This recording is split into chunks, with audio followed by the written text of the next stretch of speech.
Okey, Assalamualaikum. Hari ni saya nak tunjuk penggunaan baja anak pokok sawit TAF, baja TAF yang anak punya. Okey, kalau tengok sini pokok semua dah kuning. Pokok kuning. Pokok ni tanam tumbuh besar dan dia jadi kuning lah.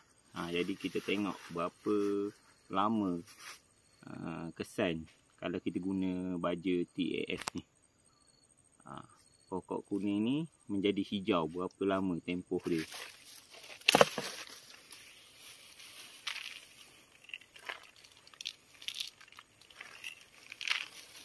Saya tabur keliling pokok baja dalam plastik ni sebanyak dalam satu cawan lah ini ni. Dalam 250 ke 300 gram lah. Ni cara saya orang lain cara masing-masing lah, tapi saya menggunakan baja ni.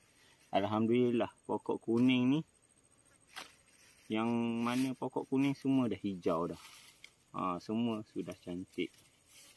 Ni saya tunjuk yang sangat jelas lah, pokok ni memang nampak jelas kuning. Dan kita tengok kesan ni berapa lama.